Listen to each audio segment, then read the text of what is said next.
Namaskar friends, welcome to the channel JAV and SEBI Made Simple. This is our unit number 23 AFM और आज हम लोग discuss करेंगे forex fundamentals को। तो फ्रेंड्स मुझे पता है सर आपके दिमाग में क्या चल रहा है, राइट? आप सोच रहे होंगे सर हम तो रिटेल ब्रांच वाले हैं, फॉरेक्स डेस्क तो आरओ में होता है, हमें क्यों रुला रहे हैं? अरे बॉस बहुत सिंपल है, आज इसको ऐसे समझेंगे ना कि आपका ऑडिटर भी आपसे आके डाउट पूछ लेगा आपसे। चलिए, इमेजिन कीजिए कि सुबह के 10:30 बज रहे हैं, राइट? आपका सबसे बढ़िया एसएमई क्लाइंट शर्मा जी और वो ब्रांच में हैं। शर्मा जी ने हाल ही में आपसे अपने top quality garment America export किए हैं और उनके अकाउंट में $10,000 का इनवार्ड रेमिटेंस हिट हुआ है। कितने का सर? $10,000 का इनवार्ड रेमिटेंस हिट हुआ है, राइट? तो फ्रेंड्स अब शर्मा जी टेंशन में हैं, क्यों? क्योंकि शर्मा जी अब अपनी फैक्ट्री के वर्कर को और अपने चाय वाले को डॉलर में पेमेंट थोड़ी ना कर सकते हैं। यूएस डॉलर अपना लीगल टेंडर नहीं है, तो उनको क्या चाहिए? उनको चाहिए इंडियन रुपीस, उनको आईएनआर चाहिए, राइट? तो सर आप क्या करते हैं? आप अपना सिस्टम लॉगिन करते हैं, आप उस फिनेकल एंट्री को ऑथराइज़ करते हैं, जो उनके करंट अकाउंट को रुपीस में क्रेडिट करता है और उनके डॉलर बैंक बाय कर लेती है, राइट? तो आप क्या करते हैं, फिनेकल एंट्री को ऑथराइज़ करते हैं, जो उनके करंट अकाउंट को रुपीस में क्रेडिट करता है, राइट? तो what you do when you authorize that Finacle entry to credit his current account in rupee, right? तो उनका जो करंट अकाउंट है उसको रुपए में क्रेडिट करेगा और उनके डॉलर जो है बैंक खरीद लेती है। तो दोस्तों यही तो है फॉरेक्स। जब आप ऑथराइज़ करते हैं ना Finacle entry, you are executing the core mechanism of forex, right? उसी वक़्त आप ना मैकेनिज़्म को फॉरेक्स के कोर मैकेनिज़्म को राइट एग्जीक्यूट कर रहे हैं। क्या है core mechanism? Converting one legal tender to another via seamless bank book keeping entries, right? तो कोई हवाला नहीं, कोई फिजिकल कैश एक्सचेंज नहीं, just pure beautiful book keeping, that's it, right? ये हमारा फॉरेक्स फंडामेंटल है। अब मैं ले चलता हूँ आपको core content, the why of forex. देखिए सर, ये फॉरेक्स की बीमारी आई कहाँ से? तो ऑफ़िशियल आपका जो करिकुलम है वो कहता है कि हमें इसका वाई समझना पड़ेगा। सर फॉरेक्स ट्रांज़ैक्शन हवा में से पैदा नहीं हुआ है, right? They are fundamentally a pure by product of international trade and capital flow. See you have mentioned a pure by product of international trade and capital flow, right? मतलब जब तक इम्पोर्ट एक्सपोर्ट नहीं होगा ना या foreign से पैसा निवेश नहीं होता है, फॉरेक्स पिक्चर में आएगा ही नहीं। तो क्या ज़रूरी है सर? इंटरनेशनल ट्रेड यानी इम्पोर्ट एक्सपोर्ट की ज़रूरत है, राइट? और दूसरा चीज़ क्या है कि कैपिटल फ्लो यानी फॉरेन से पैसा आना। तो इसके मेन 2 रीज़न होते हैं। पहला लिखा है सर सेटलिंग इंटरनेशनल डेब्ट। देखिए, प्रत्येक सॉवरेन नेशन अपना एक डिस्टिंक्ट लीगल करेंसी मेंटेन करते हैं। Every nation maintain its own distinct legal currency, right? India में गांधी जी की फ़ोटो चलती है आईएनआर, यूएस में वाशिंगटन की dollar. Sir currency note normally national border cross करके लीगल टेंडर की तरह एक्ट नहीं करते। ध्यान दीजिएगा sir, currency note do not act like a legal tender across national boundary. अब बोलिएगा लीगल टेंडर क्या होता है? लीगल टेंडर मतलब होता है sir officially valid money. Officially valid money को हम लोग बोलते हैं लीगल टेंडर। तो जितने भी हमारे करेंसीज़ होते हैं ना, वो नॉर्मली नेशनल बॉर्डर को क्रॉस करके लीगल टेंडर की तरह एक्ट नहीं करते। अब जैसे मान लीजिए कि हमारे एक्सपोर्टर है शर्मा जी। हमारे एक्सपोर्टर शर्मा जी को अपना लोकल पैसा चाहिए और इम्पोर्टर को अपना लोकल पैसा चाहिए। तो फॉरेन एक्सचेंज ना एक मीडियम है कि इम्पोर्टर की लोकल करेंसी को एक्सपोर्टर के एक्सेप्टेबल करेंसी में कन्वर्ट करना, यानी उधार चुकाने का इंटरनेशनल तरीका है, राइट? क्या है सर? उधार चुकाने का इंटरनेशनल तरीका है, that's called settling the international डेब्ट, राइट? तो अब देखिए करेंसी नोट तो नेशनल बाउंड्री क्रॉस करके लीगल टेंडर बनेगा नहीं। तो शर्मा जी को क्या चाहिए? शर्मा जी को चाहिए लोकल पैसा, इम्पोर्टर को अपना लोकल पैसा चाहिए। तो फॉरेन एक्सचेंज एक तरीका है कि इम्पोर्टर की लोकल करेंसी को एक्सपोर्टर के एक्सेप्टेबल करेंसी में कन्वर्ट कर दें। अब सर दूसरा पॉइंट है ग्लोबल रीच। मतलब समझिए कि फॉरेन ट्रांज़ैक्शन एक इनविजिबल धागे की तरह है, इनविजिबल, राइट? इनविजिबल धागे की तरह है। ये लिंक करता है अपने अपने लोकल बिज़नेस, जैसे लोकल बिज़नेस क्या हो गया, शर्मा जी का बिज़नेस लोकल है, उसको लिंक करता है, it link the local business, it link ये हमारे डोमेस्टिक कमर्शियल बैंक को लिंक करता है, सेंट्रल बैंक को लिंक करता है एंड फॉरेन के सेंट्रल बैंक, राइट? और बड़ी-बड़ी मल्टीनेशनल इंस्टीट्यूशन को across different geographical centres, right? आप ब्रांच में बैठे-बैठे ग्लोबल इकोनॉमी का पार्ट बन जाते हैं, that's called global reach. Clear है यहाँ तक? Perfect. Now let's move to the next part of the chapter. That is the 3 golden pillar of the forex. पहले 2 की बात करते हैं यहाँ पे। देखिए, जो एंटायर एडिफिस है, मतलब एडिफिस का मतलब होता है पूरी बिल्डिंग, इसको बोलते हैं बिल्डिंग। जो एंटायर बिल्डिंग है इंटरनेशनल फॉरेक्स ऑपरेशन का, 3 बेसिक प्रीमाइसेस पे खड़ी है। अगर ये 3 पिलर समझ गए ना, तो समझिए ना जेईबी का पेपर सेट करने वाला आपको कभी कन्फ्यूज़ नहीं कर पाएगा सर। मैं आपको एक इसकी ऐसी ज़बरदस्त मेमोरी ट्रिक दे रहा हूँ, राइट? जब आपकी ब्रांच में किसी का टारगेट अचीव होता है, तो ब्रांच मैनेजर क्या बोलता है? सब बढ़िया चल रहा है, राइट? यही हमारा बेसिक जुगाड़ है एसबीसी, सब बढ़िया चल रहा है, राइट? तो फ्रेंड्स अब देखिए सबसे पहले एस से हो गया हमारा sovereign currency, right? Sovereign currency. Every independent country has it own distinct legal tender. जैसे आपको यूएसए का यहाँ पे देख सकते हैं यूएसए का डॉलर है, इंडिया का आईएनआर है, यूरो ज़ोन का यूरो है। बिना अलग-अलग सॉवरेन करेंसी के एक्सचेंज कैसे करेंगे दोस्तों? बताइए ना। सभी कंट्री का अपना-अपना लीगल टेंडर है। जैसे ना यहाँ पे कुछ नाम दिए गए हैं। तो जब तक सॉवरेन एक्सचेंज अलग-अलग नहीं होगा, तो एक्सचेंज नहीं कर पाइएगा। अच्छा, दूसरा पॉइंट है बुक कीपिंग कन्वर्जन, यानी बहुत इंपॉर्टेंट लाइन है सर। क्या लिखा है? Physical shipment of currency is highly risky and expensive, right? सोचिए ना, अगर हम फिजिकल डॉलर कैश में वैन में डाल के शिप से इंडिया लाते हैं, सोचिए, अब अगर आप मान लीजिए डॉलर को वैन में कैश में डाल के शिप से लाते, रास्ते में समुद्री लुटेरे यानी पायरेट्स होते, इंश्योरेंस का खर्चा अलग। इसीलिए एक्चुअल करेंसी कन्वर्जन मेनली कैसे होता है? Via foreign bank branch and systematic book keeping entry. एक तो फॉरेन बैंक ब्रांच के माध्यम से और बुक कीपिंग एंट्रीज के माध्यम से between the bank account into distinct domestic and international trade. केवल डेबिट क्रेडिट की गेम है सर फिनेकल की। फिजिकल कैश नहीं घूमता। फिजिकली कैश नहीं घूमता, बस डेबिट क्रेडिट होता है सर। और तीसरा है sir credit instrument. International market में एक दूसरे पर विश्वास थोड़ी है। वही ऑब्लिगेशन वहां पे जो ऑब्लिगेशन होता है, राइट? ऑब्लिगेशन यानी उधार को ब्रिज, एग्ज़ीक्यूट और बैक करने के लिए हवाला की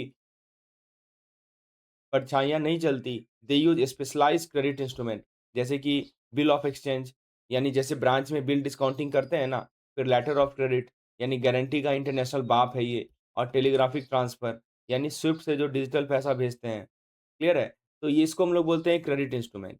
इंटरनेशनल मार्केट में एक दूसरे पर विश्वास तो नहीं है हमारे पास, तो वहाँ पे ऑब्लिगेशन को ब्रिज, एग्ज़ीक्यूट और बैक करने के लिए हम लोग कुछ स्पेशल इंस्ट्रूमेंट का यूज़ करते हैं। एग्ज़ाम्पल के तौर पर आप bill of exchange, letter of credit या टेलीग्राफिक ट्रांसफर ले सकते हैं। तो बताइए सर, सबको याद हो गया एसबीसी? एसबीसी मतलब एस से हो गया सॉवरेन, राइट? ये एस पहला जो एस है, इसका मतलब होता है सर सॉवरेन, फिर बी से हो गया बुक कीपिंग और तीसरा सी का मतलब है sir what is the meaning of C? The C is the credit instrument. C means the credit instrument. अब सर सुनिए, यहाँ पे एग्ज़ाम में क्वेश्चन आएगा, how are actual currency conversion mainly executed in the global forex market? पूछेगा sir कि आपका जो एक्चुअल करेंसी कन्वर्जन है, वो ग्लोबल फॉरेक्स मार्केट में कैसे एग्जीक्यूट होता है? ऑप्शन ए में बोलेगा by transferring physical sovereign currency note, B कहेगा through through physical exchange of note at the central bank counter, D कहेगा via systemic book keeping entry. Sir ध्यान दीजिएगा, इसका सही जवाब है कि सिक्योर डिप्लोमेटिक कार्गो सुनने में बड़ा फैंसी लग रहा है, मत फँसिएगा सर, राइट? उन्होंने फैंसी बनाया ही इसलिए है ताकि आप ट्रैप में फँसिए। अपना रूल याद रखिए, physical cash, exam crash. Trick note कीजिए सर, फॉरेक्स हमेशा बुक कीपिंग और बैलेंस के बराबर होता है। बैलेंस के बारे में होता है sir, forex is always all about the book keeping. Forex का मतलब ही होता है sir book keeping plus balance, right? Physical currency का शिपमेंट बहुत रिस्की है, बहुत एक्सपेंसिव होता है। एग्ज़ामिनर आपको फिजिकल डिलीवरी या courier of legal tender word से कन्फ्यूज़ करेगा, राइट? आपको हमेशा अपने ब्रांच का कंप्यूटर को याद रखना है, सब कुछ एंट्री पास करके ही होता है। हमेशा बुक कीपिंग वाले ऑप्शन को टिक मारना है, 1 मार्क्स आपका पक्का। अब आगे बढ़ते हैं नेक्स्ट पॉइंट की ओर जो कि है हमारा इंडियन फॉरेक्स मार्केट। सर देखिए दोस्तों, ऑफ़िशियली तो फॉरेन एक्सचेंज ग्लोबली इंटीग्रेटेड होता है। लंदन से लेकर न्यूयॉर्क तक मार्केट जुड़ी हुई हैं। पर रियलिटी क्या है पता है आपको? रियलिटी वही है जो आपकी ब्रांच और आरओ के बीच होती है। राइट। तो रीजनल ऑफिस एसी रूम में बैठकर ग्लोबल टारगेट सेट करता है, पर एक्चुअल लोन तो आपको लोकल मार्केट में देना है ना, तो local condition matter significantly, right? Local condition, तो टेक्स्ट बुक इसको बोलती है रूल ऑफ डिस्कनेक्ट। आपकी बुक में लिखा है रूल ऑफ डिस्कनेक्ट। क्या है ये रूल? सर ये कहता है कि Indian short term exchange rate does not always mirror the international trend और एग्जैक्ट ग्लोबल पैरिटी मूवमेंट। यानी Indian short term exchange rate जो होता है ना, वो इंटरनेशनल ट्रेंड या ग्लोबल पैरिटी मूवमेंट को मिरर नहीं करता, डज़ नॉट लिखा है, राइट? मतलब ज़रूरी नहीं है कि बाहर डॉलर ऊपर गया तो सेम एग्ज़ैक्ट टाइम पे सेम प्रोपोर्शन में इंडिया में भी मूवमेंट आएगी। मान लीजिए बाहर डॉलर ऊपर गया, इसका मतलब ये नहीं हुआ कि इंडिया में भी जो है सेम तरह की मूवमेंट आएगी, राइट? तो ये ध्यान रखना है। अब बोलिएगा क्यों ऐसा? ऐसा क्यों? हम दुनिया से अलग क्यों चल रहे हैं? सर इसका रीज़न है कैपिटल बैरियर। आप सोचिएगा ना सर कि आपने डॉलर ऊपर गया, तो हमारा हमारा लोकल करेंसी क्यों नहीं ऊपर जा रहा है? राइट? मार्केट तो जुड़ी हुई है आपके हिसाब से। तो इंडियन शॉर्ट टर्म एक्सचेंज जो है ना हमेशा इंटरनेशनल ट्रेड को मिरर नहीं करता, राइट? तो बाहर डॉलर ऊपर गया, तो ज़रूरी नहीं कि उसी टाइम पे इंडिया में भी मूवमेंट आएगी। सर इसका कारण एक ही है ग्लोबल कैपिटल बैरियर। देखिए, जब आपका ऑडिटर हर छोटी-छोटी चीज़ों पे ऑब्जेक्शन लगाता है ना, वैसे ही जैसे आपका ऑडिटर हर छोटी चीज़ों पे ऑब्जेक्शन लगाता है, राइट? वैसे ही आरबीआई ने स्ट्रैटेजिक और रेगुलेटरी रिस्ट्रिक्शन लगा रखी है। क्या लगा रखी है sir? Strategic and regulatory restriction किसने? आरबीआई ने लगा रखी है। किस चीज़ पे? Free flow of the capital. चाहे इनवार्ड इन्वेस्टमेंट आए या आउटवार्ड इन्वेस्टमेंट जाए, खुली छूट नहीं है सर, है ना? दोनों केस में इनवार्ड आए पैसा या आउटवार्ड जाए, खुली छूट नहीं है। हमारा capital account is not fully convertible, this is a very important point. हमारा जो कैपिटल अकाउंट है सर, ये फुल्ली कन्वर्टेबल नहीं है, right? This is not fully convertible, right? इसी वजह से जो localized demand supply anomaly create independent domestic rate pressure. अब लोकलाइज़्ड डिमांड सप्लाई होगा ना, तो वो independent domestic rate pressure create करेगा। मतलब लोकल मार्केट की माँग और सप्लाई अपना अलग रेट प्रेशर बनाती है। इसको याद रखने का एक जुगाड़ सुनिए सर। ग्लोबल रेट चाहे जितना उड़ जाए, आरबीआई का ऑडिटर ब्रेक लगाए, इनवार्ड आउटवार्ड पे है स्ट्रिक्ट नज़र, फुल्ली कन्वर्टेबल नहीं है अपना घर।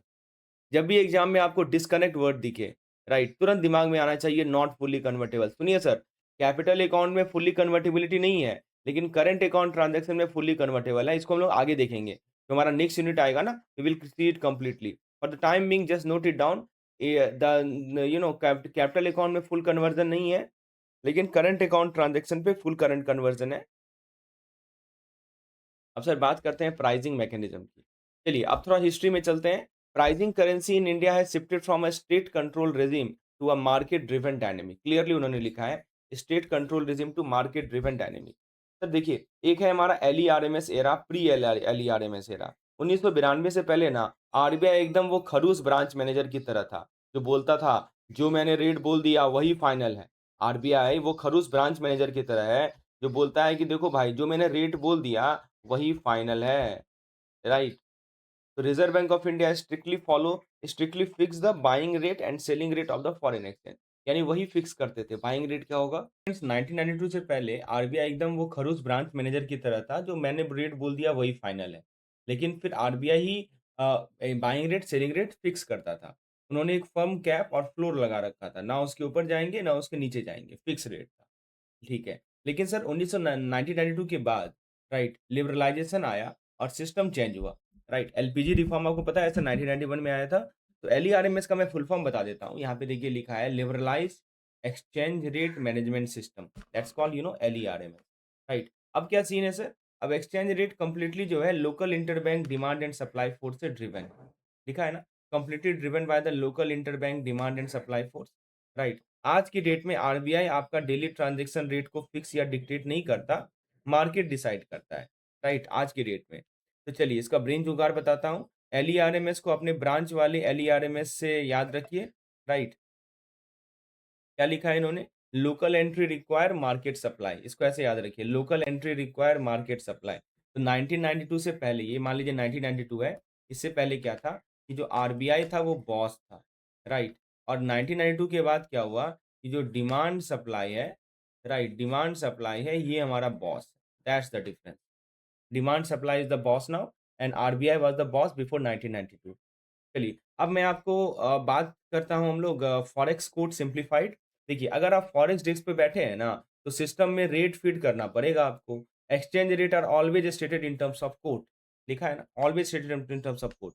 फिर यहाँ पे 2 चीज़ें होती हैं। एक होती है बेस करेंसी, जिसका बेस 1 होता है। बेस करेंसी का बेस क्या होता है सर? 1 यूनिट होता है, राइट? और एक काउंटर करेंसी होता है, जो फ्लक्चुएट होता है, ठीक है? One is the base currency, other is the counter currency. Base currency का बेस 1 होता है, काउंटर करेंसी फ्लक्चुएट करता है, राइट? तो अब देखिए सर, इसको समझना है बहुत क्रूशियल है। ट्रांज़ैक्शन कैलकुलेशन को समझने के लिए, वरना सस्पेंस अकाउंट में एंट्री घूमते रह जाएगी। तो आइए समझते हैं इसको। 2 तरह के कोट होते हैं, पहले होता है डायरेक्ट, दूसरा होता है इनडायरेक्ट। सर डायरेक्ट कोट की बात करें, तो ये वो रेट है, जो हम नॉर्मल ज़िंदगी में देखते हैं। जैसे बोलते हैं ना, price of fix single unit of foreign currency express in terms of variable home currency. Example वैसे मान लीजिए, शर्मा जी ब्रांच आके पूछते हैं, डॉलर का रेट क्या चल रहा है? तो आप बोलते हैं, भैया आज तो $1 ₹75 के बराबर है। तो यहाँ जो फॉरेन करेंसी है यानी डॉलर, राइट, एकदम फिक्स्ड यूनिट है। This is a fixed unit. जो $1 हम लिख रहे हैं, ये क्या है सर? फिक्स्ड यूनिट है ना? और अपनी होम करेंसी आईएनआर वेरिएबल है। This INR is variable. इसी को हम लोग बोलते हैं sir direct quote. This is called the direct quote. Clear है? तो डायरेक्ट कोट का मतलब है कि हमारा जो फॉरेन करेंसी है, फॉरेन करेंसी एकदम फिक्स रेट है और अपनी होम करेंसी जो है वो वेरिएबल है। That's called direct quote. Price of fix single unit of foreign currency express in terms of variable home currency, that's called direct quote. अच्छा, इसके अलावा सर एक होता है हमारा इनडायरेक्ट कोट। अब ये उल्टा है होता है। यहाँ पे क्या होता है कि हम फिक्स सिंगल यूनिट का प्राइस होम करेंसी का एक्सप्रेस करते हैं वेरिएबल फॉरेन करेंसी के टर्म्स में। जैसे हमने ऐसा लिखा, 1 रुपीज़ इज़ इक्वल टू $0.0133। अब सर यहाँ पे अपना ₹1 जो फिक्स है, ये बेस हो गया और विदेशी करेंसी जो है ये क्या है सर? वेरिएबल है। ठीक है। ऊपर वाले केस में क्या था? विदेशी करेंसी फिक्स था और होम करेंसी वेरिएबल था। अब सर यहाँ पे आता है मैथमेटिकल पैरिटी। दोनों के बीच में क्या रिश्ता है? एकदम रेसिप्रोकल रिलेशनशिप है। लिखा है ना, direct quote is equal to 1 upon indirect quote. ठीक है। तो सर याद रखिएगा कि एग्ज़ाम हॉल में कन्फ्यूज़न दूर करने के लिए ना एक रूल याद रखिए, इसको हम लोग बोलते हैं FH1 रूल। अब बोलिएगा ये क्या है सर? देखिए, डायरेक्ट कोट की जब भी बात होगी ना, डायरेक्ट कोट को याद रखिएगा फॉरेनर 1। ठीक है, क्या है सर? फॉरेनर 1। ठीक है। और जब इनडायरेक्ट कोड की बात होगी तो यहाँ पे याद रखिएगा हम 1। यानी देखिए, डायरेक्ट कोड में क्या होता है? एफसी फॉरेन करेंसी 1 होता है और इनडायरेक्ट कोड में जो है होम करेंसी 1 होता है। अब देखिए ना, हमने फॉरेन करेंसी का $1 लिया तो इनडायरेक्ट कोड हुआ और होम करेंसी का ₹1 लिया तो इनडायरेक्ट कोड हुआ। तो डायरेक्ट वाले फॉरेनर नंबर 1 है, इनडायरेक्ट में हम नंबर 1 है। कभी गलत नहीं होगा सर। ठीक है? चलिए, तो आई होप यहाँ तक क्लियर है। तो आप एग्ज़ाम में सीधा क्वेश्चन आएगा, बताइए sir, current market framework Bharat में आपको पूछेगा कि कौन डिक्टेट करता है, कौन फिक्स करता है daily short term transactional exchange को? ठीक है। तो कैसे अब करंट फ्रेमवर्क की बात हो रही है, तो जो हमारा daily short term transactional exchange rate है, इसको कौन डिक्टेट करता है? ऑप्शन में लिख देगा, पता है ऑप्शन में क्या देगा वो? ऑप्शन में दे देगा फिडई, ऑप्शन में दे देगा आरबीआई, ऑप्शन में दे देगा इंटरबैंक डिमांड एंड सप्लाई। मतलब आज के परिप्रेक्ष्य में आपसे पूछ रहा है कि जो हमारा fix daily short term transactional rate है, एक्सचेंज रेट है, इसको कौन डिसाइड करता है? तो सर देखिए, आधा देश ना ऑप्शन बी टिक करके आएगा। क्यों? क्योंकि बैंकर के खून में है, ये कोई भी बड़ा डिसीजन होता है तो एज पर आरबीआई गाइडलाइन। लेकिन सर गलती से भी आरबीआई मार्क्स मत कीजिएगा। आपको आज के मार्केट रूल के बारे में बात की जा रही है। दैट्स कॉल्ड इसको हम लोग बोलते हैं पोस्ट एलईआरएमएस, है ना? पोस्ट एलईआरएमएस। तो पोस्ट एलईआरएमएस में एक्सचेंज रेट जो होता है, वो आपको बताया था ना यहाँ पे, डिमांड एंड सप्लाई डिसाइड करती है, interbank demand and supply force. Clear है? तो आरबीआई पॉलिसी बनाता है, राइट? तो वो ज़माना गया, वो था प्री एलईआरएमएस। तो इसका सही जवाब होगा sir demand and supply. RBI daily transaction rate fix नहीं करता। सर आरबीआई केवल पॉलिसी बनाता है। कैप और फ्लोर का जो ज़माना था ना, 1992 से पहले का था। तो ऑप्शन सी आपका गोल्डन टिकट है सर। क्लियर है? चलिए, अब मैं आपको ले चलता हूँ नेक्स्ट कांसेप्ट की ओर, जो कि है timelines rules in India. Boss, कभी ऐसा हुआ है कि शाम को 5 बजे कैश टैली कर रहे हैं और अचानक से रीजनल ऑफिस से एक सर्कुलर आ जाए कि कल से एनईएफटी का रूल चेंज? सर पूरा ब्रांच हिल जाता है। इंडियन फॉरेक्स हिस्ट्री में एक ऐसी ही सबसे बड़ी सर्कुलर आई थी। कब आई थी सर? 1993 में एक सर्कुलर आई थी। Right. The historical shift in how Indian bank code currency is highly testable. Examiner का फेवरेट टॉपिक है ये, ध्यान से सुनिएगा। वो तो हुआ क्या सर? 1 अगस्त 1993 तक हमारे Indian bank traditionally foreign exchange rate को इनडायरेक्ट बेसिस पे कोट करते थे। कैसे कोट करते थे सर? इनडायरेक्ट बेसिस पे। इनडायरेक्ट बेसिस का मतलब क्या हुआ? हम 1, मतलब ऐसे लिखते थे सर कि 1 रुपी इज़ इक्वल टू $0.0133। इसको बोलते हैं इनडायरेक्ट कोट, राइट? यानी हम 1 वाली गेम हम लोग खेलते थे। कब सर? कब तक सर? 1 जनवरी, राइट, 1 अगस्त 1993 तक। लेकिन सर अब अंतर कब आया? चेंज आया 2 अगस्त 1993 से। क्या चेंज आया sir? Global trading standard post liberalisation rule के साथ अलाइन करने के लिए। लिखा है ना, global trading standard, post liberalisation rule के साथ अलाइन करने के लिए इंडियन बैंक ने एकदम गियर शिफ्ट किया। उस दिन से Indian shifted to quoting exchange rate strictly on direct quotation basis only. Right, समझ लो 2 अगस्त को फॉरेक्स का नया फिनेकल पैच अपडेट हो गया। अब हमारा डायरेक्ट चलेगा। अब हम लोग ऐसे लिखेंगे, अब हम लोग ये लिखेंगे एफसी इज इक्वल टू 1, यानी फॉरेन करेंसी को पर यूनिट हम लिखेंगे $1 बराबर इतना। समझ रहे हैं? उससे आज तक हम लोग डायरेक्ट कोटेशन ही यूज़ कर रहे हैं। तो सर एग्ज़ाम प्रेशर में क्या होता है ना कि सर्वर डाउन होने की वजह से फीलिंग आती है, राइट? दिमाग ब्लैंक हो जाता है कि डायरेक्ट क्या है, इनडायरेक्ट क्या है? तो सर ऐसे याद रखिए, डायरेक्ट में विदेशी हमेशा 1 और बाकी सब देशी करेंसी का फन। सर अगर फॉरेन करेंसी यानी विदेशी एग्ज़ैक्टली 1 यूनिट है, जैसे हम बोल रहे हैं $1 या 1 यूरो, राइट? तो भाई आँख बंद करके समझ लीजिएगा कि इंडिया के लिए यह हमेशा डायरेक्ट कोट है। It is always direct coated for us in India, right? तो डायरेक्ट कोट में विदेशी 1 होता है, विदेशी नंबर 1 होता है। और सर वो डेट ट्रिक कैसे याद रखें? तो सुनिए, इसको याद रखने का एक और देसी ट्रिक बता रहा हूँ। 2 अगस्त 93 से बदला कानून, इंडिया में डायरेक्ट कोर्ट लाया सुकून, राइट। 2 अगस्त 1993 से कानून बदला और इंडिया में क्या हुआ था और यहाँ पे देखिए, राइट, कुछ ट्रैप दे रखे हैं आपके लिए। एग्जामिनर आपसे पूछेगा who determine the daily foreign exchange rate in India today? Option में आपको बहुत प्रोफेशनल लुकिंग डिस्ट्रैक्टर मिलेंगे, जैसे आरबीआई लिख देगा, फिडे लिख देगा। लेकिन सर आज की डेट में ना रेट स्ट्रिक्टली मार्केट डिटरमाइंड होता है, राइट? सही जवाब है market force of demand and supply in the interbank market. RBI को टिक कीजिए तो एक मार्क्स गया आपका। क्लियर है सर? ट्रैप नंबर 2 बोलेगा, आपको क्वेश्चन आएगा, the foreign currency price of 1 unit of home currency is called.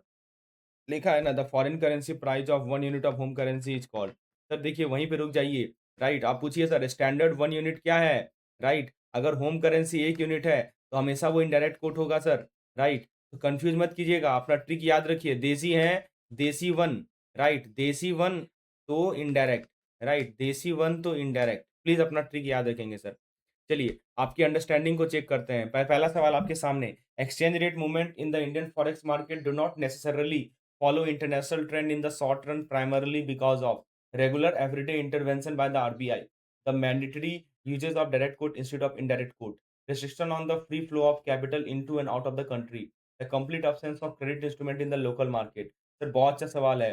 Sir अभी आपको बताया था बिकॉज इंडिया डज नॉट, इसका सही जवाब बताऊं मैं? इसका सही जवाब है ऑप्शन नंबर 3। अभी आपको बताया था sir, India does not permit fully free unrestricted capital account convertibility. हमारे देश में sir capital account convertibility full नहीं है सर, फुल्ली कन्वर्टेबल नहीं है, ठीक है? ये बातें ध्यान रखिएगा।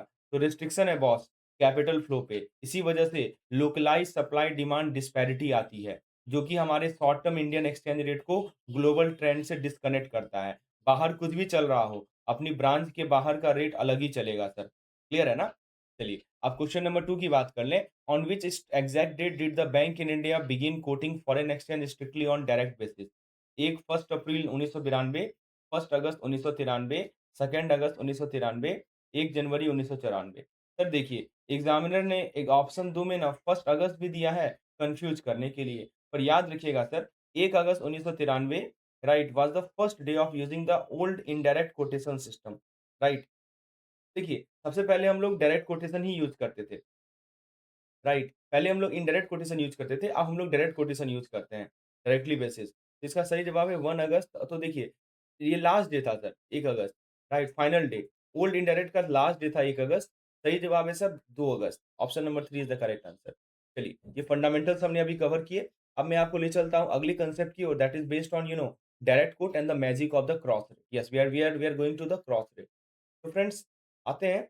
इमेजिन कीजिए सुबह के 11 बज रहे हैं, आपके एक बहुत पुराने कस्टमर हैं गुप्ता जी, ब्रांच आते हैं। उन्हें अपनी बेटी की मेडिकल फ़ी पे करनी है, जो कि जर्मनी में पढ़ रही है। कहाँ पढ़ रही है उनकी बेटी? उनकी बेटी जर्मनी में पढ़ रही है। उनको उसको मेडिकल फ़ी पे करना है, राइट, उनके लिए।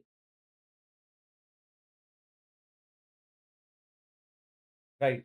तो फ्रेंड्स आप देखिए, अब उनको गुप्ता जी बोलते हैं, "भैया, मुझे तुरंत यूरो रेमिटेंस करना है।" वो आके आपको बोलते हैं, "भैया, मुझे तुरंत जो है यूरो को रेमिट करना है।" आप हीरो बन के अपना फिनेकल फॉरेक्स स्क्रीन खोलते हैं और वहाँ क्या देखते हैं सर, स्क्रीन पे तो केवल आईएनआर टू डॉलर का रेट फ्लैश हो रहा है। स्क्रीन पे केवल आईएनआर टू डॉलर का रेट ही फ्लैश हो रहा है, यूरो का तो कोई ज़िक्र ही नहीं है, राइट? यूरो का डायरेक्ट रेट ही नहीं दिया है। अब क्या कीजिएगा सर? रीजनल ऑफिस को कॉल करके डाँट खाइएगा? नहीं बॉस, आप पहले गुप्ता जी के रुपी से डॉलर खरीदेंगे सिस्टम में। आप पहले क्या करेंगे, गुप्ता जी जो रुपया दे रहे हैं ना, उससे पहले डॉलर खरीदिए, राइट? और फिर उन्हीं डॉलर का यूज़ करके ग्लोबल मार्केट से यूरो खरीदिए। ग्लोबल मार्केट से तब आप यूरो खरीदिए। सर ये जो कनेक्टिंग फ्लाइट ली ना आपने, इसको बोलते हैं कनेक्टिंग फ्लाइट। ये जो आपने कनेक्टिंग फ्लाइट ली, इसने आपने क्या किया, डॉलर से रुपी से पहले क्या किया, तो कनेक्टिंग फ्लाइट डॉलर हो गया हमारा। तो हमने क्या किया, पहले रुपी को डॉलर में कन्वर्ट किया और डॉलर को फिर हमने क्या किया, यूरो में कन्वर्ट किया। सर ये जो कनेक्टिंग फ्लाइट है, इसी को फॉरेक्स की भाषा में हम लोग क्रॉस रेट बोलते हैं। तो चलिए अब मैं आपको की टेक अवे बताता हूँ एग्जामिनेशन पॉइंट ऑफ व्यू से। तो सर एक बार क्विकली रिवाइज कीजिए, ये पिछले क्लास का ही रिवीजन है, हमने पिछले स्लाइड का, कि डायरेक्ट कोट क्या होता है, price of 1 unit of foreign currency in terms of home currency.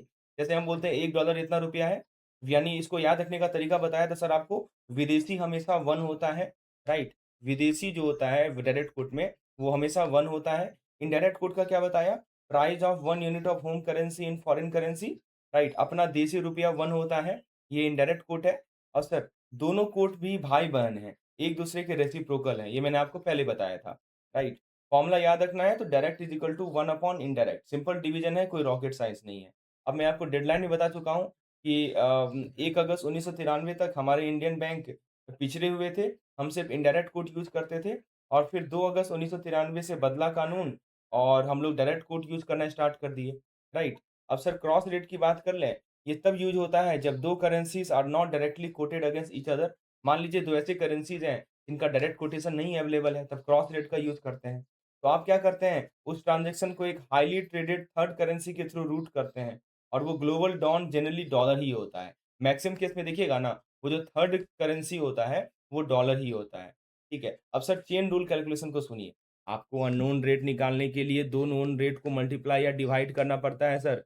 2 rate आपको पता रहेगा, उसको या तो मल्टीप्लाई कीजिए या डिवाइड कीजिए, तब जाके आपका अननोन रेट निकलेगा, ठीक है ना? अब मैं एक एग्ज़ाम्पल लेके समझाता हूँ, जैसे मान लीजिए एक एक्सपोर्टर आपकी ब्रांच में पाउंड लेने हैं, पाउंड लाया, क्या लाया सर? पाउंड। एक एक्सपोर्टर आया, आपकी ब्रांच में पाउंड लाया। आपका बैंक एक्सपोर्टर से ना पाउंड खरीदेगा। ये जो है, ये बैंक है। जैसे मान लीजिए ये बैंक है और ये एक्सपोर्टर है। आपका बैंक एक्सपोर्टर से क्या खरीदेगा? पाउंड खरीदेगा। फिर आपका ट्रेज़री डिपार्टमेंट उस पाउंड को लंदन मार्केट में बेचकर डॉलर लेगा। अब इस पाउंड को आपका ट्रेज़री डिपार्टमेंट क्या करेगा? लंदन मार्केट में, लंदन का जो मार्केट है, वहाँ पे उसे बेचेगा और फिर बदले में क्या लेगा? डॉलर लेगा, राइट? और फिर उस डॉलर को लोकली बेचकर वो आईएनआर लेगा। लोकल में बेचेगा तब इसको क्या मिलेगा? आईएनआर मिलेगा, रुपया मिलेगा। और फिर तो एक्चुअल रेट कैसे निकला सर? देखिए ना, पहले हमने निकाला यूरो पर डॉलर, ठीक है? फिर हमने क्या किया? उसको मल्टीप्लाई किया डॉलर पर आईएनआर, तब जाके आपको मिला यूरो पर आईएनआर। समझे बात को? तो ये हमारा तरीका होता है यूरो पर आईएनआर को कंप्यूट करने का। तो सर देखिए, इसको ऐसे याद रखिए, डॉलर अंकल की कनेक्टिंग फ्लाइट ट्रिक याद रखिए, ठीक है ना? डॉलर को लाया ही बीच में क्यों? क्योंकि कनेक्टिंग फ्लाइट है। सर डायरेक्ट फ्लाइट कैंसल हो गया, तो फिर क्या करेंगे? डॉलर अंकल की कनेक्टिंग फ्लाइट पकड़िए।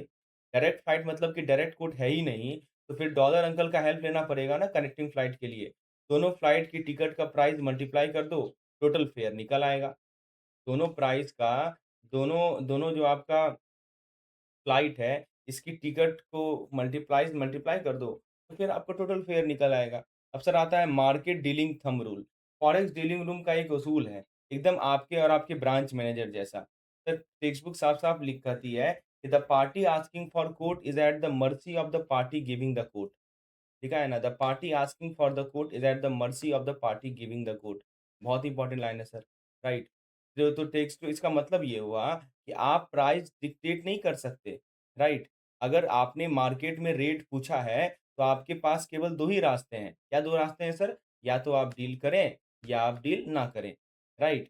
तो देखिए, डील करो या नो डील बोल के फ़ोन काट दो या फिर हाथ जोड़ के फ्रेश कोट माँग लो, राइट? और you can request a fresh quote. तो वही कह रहा है कि अपना एक वसूल है, ठीक है? The party asking for the quote is at the mercy of the party giving the quote. Sir branch का रूल याद है? आरओ जो रेट देगा वही फाइनल होगा। फॉरेक्स का भी थंब रूल यही है sir, beggar can't be chooser, right? अगर कोट माँग रहे हो ना, तो औकात में रहो। डील करो या ना डील करो या नया कोट लो, अपनी मर्ज़ी से रेट फिक्स नहीं कर सकते। वही लिखा है, the party asking for the quote is at the mercy of the party giving the quote. चलिए। तो यहाँ पे आपसे ना एक सवाल पूछेगा सर, कि जैसे मान लीजिए एग्ज़ाम्पल के तौर पर एक क्वेश्चन आपको समझा देता हूँ। जैसे मान लीजिए एक बैंक ए है, इसने बैंक बी को कॉल किया और बैंक ए ने पूछा कि बताओ भाई डॉलर आईएनआर का एक्सचेंज रेट कोट बताओ। तो आपको मार्केट डीलिंग रूल अप्लाई करना है। Who has the right to dictate? किसके पास राइट है डिक्टेट करने का और ट्रांज़ैक्शन प्राइस को फाइनलाइज़ करने का? ऑप्शन ए दे देगा आरबीआई, ऑप्शन बी दे देगा फेडई, ऑप्शन बी दे देगा बैंक ए, ऑप्शन सी दे देगा बैंक बी। अब बताइए सर, बहुत अच्छा सवाल है। ठीक है, अगर आधे लोग क्या करेंगे देखते ही डिक्टेट वर्ड देखते हैं और तुरंत ऑप्शन ए आरबीआई पे टिक लगा देते हैं। नहीं सर, आपको बताया sir beggar can't be chooser. एक लाइन बताया ना, जो बेगर होते हैं वो can not be chooser, right? कहने का मतलब क्या हुआ कि जो कोर्ट माँगता है वो मर्ज़ी पे होता है, राइट? क्या बताया? कि जो भी कोर्ट होता है सर, जो कोर्ट माँगता है वो मर्सी पे होता है। The correct option is option number D. Option number D सही जवाब है। यानी कि बी म बैंक B, the party giving the quote. जो पार्टी कोर्ट दे रहा है, राइट? वही, राइट? तो जो पार्टी कोर्ट दे रहा है, the correct answer is option D. RBI हर जगह रेट फिक्स नहीं कर सकते और आस्किंग पार्टी के पास केवल डील या नो डील का ऑप्शन होता है। ठीक है? तो ये जो मर्सी होता है sir, beggar can not be chooser, ये कौन डिसाइड करेगी? आप बी से पूछ रहे हैं ना भैया जी, तो बी ही डिसाइड करेगा, राइट? B will dictate. ठीक है, वही चीज़ मैं यहाँ पे बताने का प्रयास किया हूँ। आई होप ये चीज़ें क्लियर हो गई होंगी। चलिए आगे बढ़ते हैं अगले कंसेप्ट की ओर। जो हमारा नेक्स्ट कंसेप्ट है दैट इज़ वन ब्रेन जुगाड़। तो फ्रेंड्स देखिए, आपको लगता है ना कि सर फॉरेक्स डीलिंग रूम में बैठे लोग बहुत स्मार्ट होते हैं। अरे नहीं दोस्तों, उनके उनके पास भी हमारे जैसा ही ब्रेन जुगाड़ होता है। तो सर क्रॉस रेट के लिए ना ब्रांच में सोचिए ना कि आप फिनैकल पे बैठे हैं और एक्सपोर्टर कस्टमर पाउंड लेकर आ गया और आपके सिस्टम में डायरेक्ट जीबीपी टू आईएनआर का रेट ही नहीं आ रहा है। अब क्या कस्टमर को भगा दीजिएगा? नहीं ना। याद रखिएगा, हमारा फ्लाइट वाला फंडा याद रखिएगा, फ्लाइट वाला फंडा। डायरेक्ट फ्लाइट ना मिले ना, तो कनेक्टिंग फ्लाइट पकड़ लो डॉलर वाला, डॉलर का कनेक्टिंग फ्लाइट पकड़ लो। डायरेक्ट फ्लाइट नहीं मिल रहा है, तो डॉलर का कनेक्टिंग फ्लाइट पकड़ लीजिए। अगर मार्केट में डायरेक्ट कोट नहीं है, तो कनेक्टिंग रूट पकड़ लीजिए ना डॉलर के माध्यम से, राइट? डॉलर सबका बाप है, वही तो ब्रिज बनेगा। चलिए, अब मार्केट कोड की बात कर लें। सुनिए सर, जब आप ट्रेज़री डीलर बन के किसी दूसरी बैंक से रेट माँगते हैं ना, तो ब्रांच मैनेजर की तरह चौधरी नहीं बन सकते। इसका मस्त राइमिंग थप्पा याद रखिए, जो कोर्ट माँगेगा वो प्राइस नहीं मानेगा। क्या बोला? जो कोर्ट माँग रहा है, वो प्राइस नहीं मानेगा। मतलब कि the one who asks for the court can not dictate the price.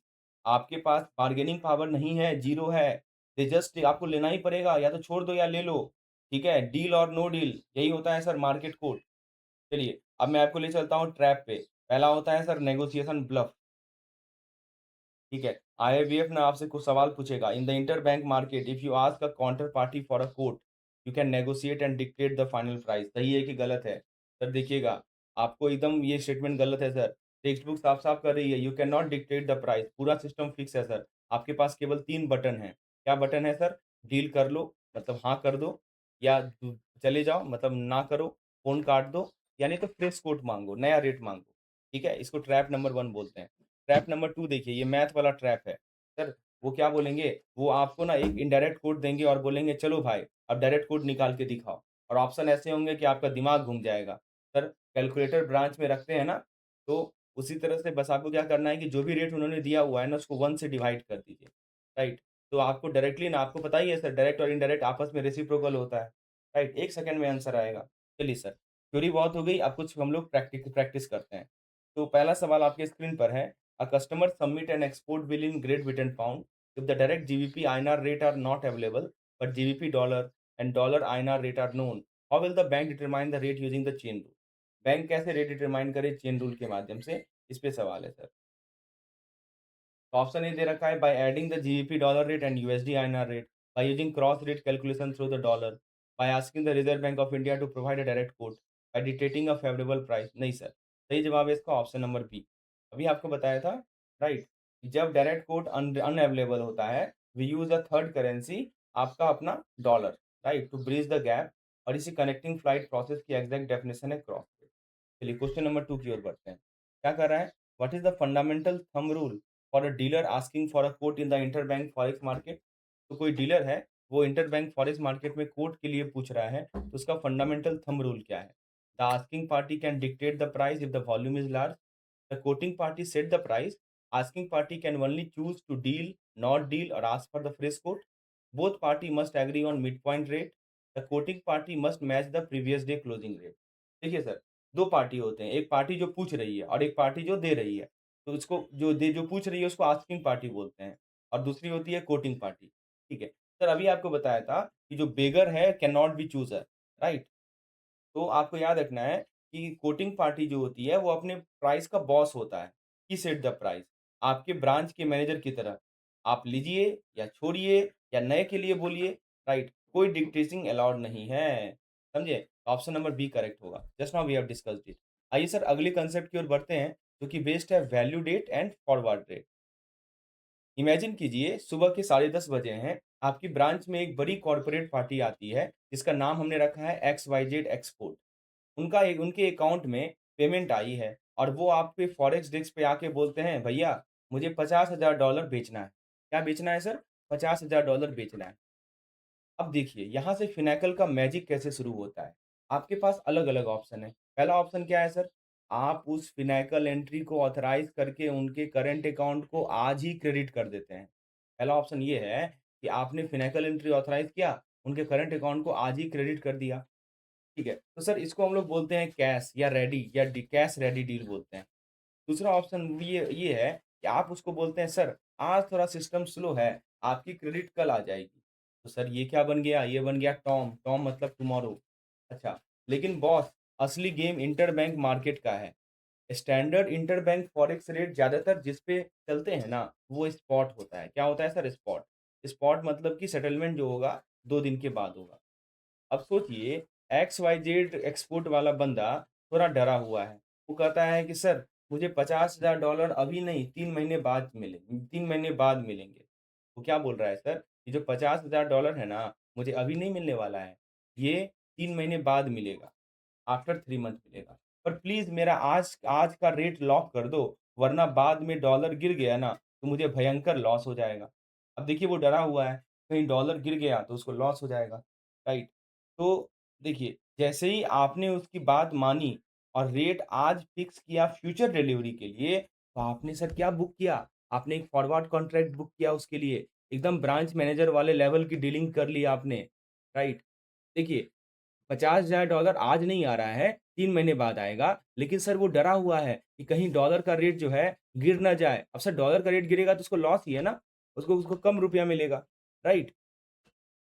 तो वो आज ही रेट को फिक्स कर लेना चाहता है, राइट? बुक कर लेना चाहता है, तो उसी को हम लोग बोलते हैं सर फॉरवर्ड कॉन्ट्रैक्ट। चलिए अब हम लोग टेक्स्ट बुक की भाषा को देखते हैं। तो टेक्स्ट बुक में लिखा है वैल्यू डेट। वैल्यू डेट के बारे में क्या लिखा है? Exact mutually agreed calendar date on which the exchange of currency actually takes place. ये वो दिन है जब एक्चुअल में फंड इधर से उधर होते हैं। It marks the finality of the deal.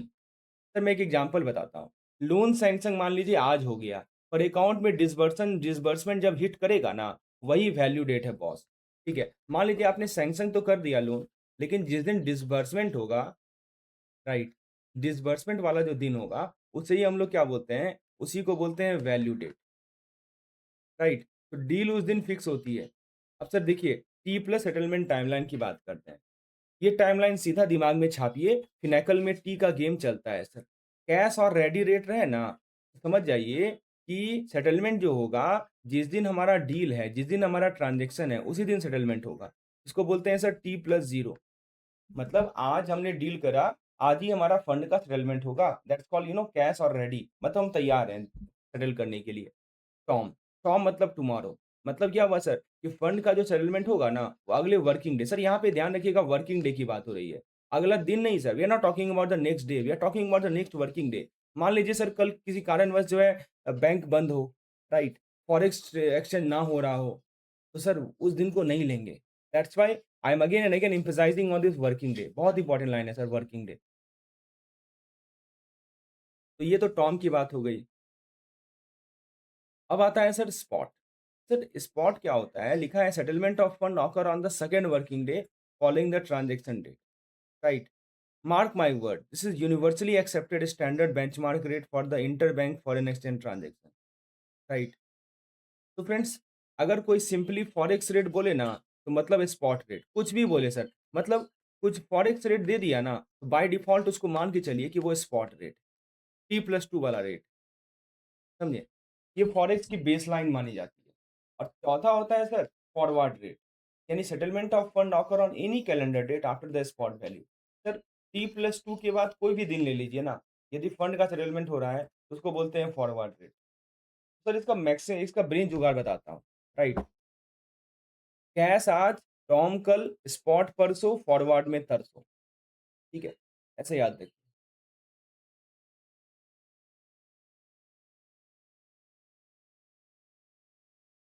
अब सर यहाँ पे एक चीज़ आपको याद रखना, एक चीज़ मैं ट्रैप बताने वाला हूँ, वो है हॉलिडे ट्रैप। क्या है सर? Holiday trap. देखिए एग्ज़ाम में क्वेश्चन आएगा ऐसा, सुनिए। ये तो समझ में आ गया, कैश आज, टॉम कल, फॉर स्पॉट मतलब कि दो परसों और फॉरवर्ड मतलब तरसों, राइट? अब जैसे मान लीजिए एग्ज़ाम में क्वेश्चन आएगा, ऑन अ फ्राइडे, फ्राइडे के दिन ना डीलर ने एक स्पॉट ट्रांज़ैक्शन बुक करा।